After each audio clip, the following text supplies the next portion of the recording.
স্ত্রীর মহর যা ধার্য হয়েছে সবটুকুই পরিশোধ করছেন, এরকম বাপের পুত মায়ের পুত যারা আছেন তারা দাঁড়ান। আপনি এদিকে আসেন বাবাজি, এদিকে আসেন। আপনি তো মহর ধরছেন 5 টাকা সে আমলে। ওয়ালাইকুম আসসালাম। বাবাজি আপনি 27,500 টাকা মহরণ ভাব ছিল, 30,000 টাকা দিয়েছে। মারহাবা, নারায়ে তাকবীর। দেওয়ার পরে দেখা করছে মহর কত ধরছিল? 27,500। কত বছর আগের বিয়ে? 5/4/1998।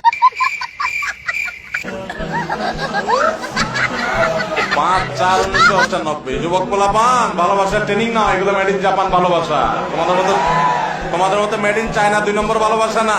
ইটিস পিটিস 2 নম্বরই করবার ভালোবাসা। আগে রিয়েল ভালোবাসা হলো এগুলা, 2 নম্বর পথ না। মাশাআল্লাহ, একবারে বিয়ের তারিখ এরকম কড়কড়া মুখস্থ করে দিচ্ছে। আপনি কি এটা জিকির করেন নাকি মাত্র?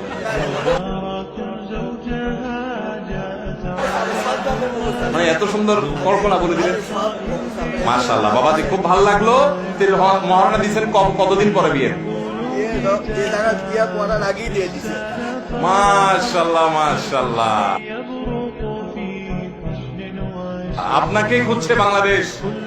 যুবক পোলাপান, বিয়ে করে বাসর রাইতে বোর হাতে পায়ে ধরে মাপ চাইবেন না এরকম ব্যাটাগিরি করবেন? এরকম ব্যাটাগিরি করবেন। মহর 10 লাখ 20 লাখ ধরবেন, 10 টাকা দেওয়ার ক্ষমতা নেই, সব 2 নম্বরই করবেন না। যা পারবেন তা ধরবেন, বুঝেন নাই?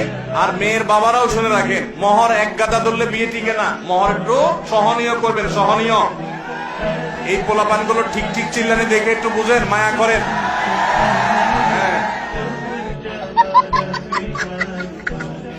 মেয়ের বাবারা বুঝতেছেন, মহর এক গাদা হলে শান্তি হয় না বাবা। 50 লাখ টাকা মহর হয়, 2 দিন পরে ভেঙে যায়। মাশাআল্লাহ। তাহলে মেয়ের বাবারা এক গাদা মহর ধরলে টিকে না বাবা রে। বহু মহ বিয়ে 50 লাখ 40 লাখ 30 লাখ নাম কষ্ট ধরে, এগুলো ভাবসাব জাহির। 10 টাকাও দেয় না আপনার মেয়ের। এই চিটারের নামটা কি মানে নাকি? অনেকে মনে করে মহরটা হলো বিয়ের রক্ষা কবচ। ভুল। আগে থেকে চিন্তা করতেছেন বেশি করে মহর দেবো যার ছেলে আমার মেয়েকে ছাড়তে না পারে। যেই ছেলে ছাড়বে কুলাঙ্গা, ও 10 কোটি থাকলেও ছাড়। অতএব সমস্ত 2 নম্বর চিন্তা করবেন। এই বইটা আপনাকে আমরা হাদিয়া দিলাম। অনেক শুকরিয়া। আল্লাহ আপনাকে সুখী জিন্দেগি রাখুক, আল্লাহ আপনাদেরকে ভালো রাখুক। দোয়া রইল। জি, জাযাকুমুল্লাহ খাইর।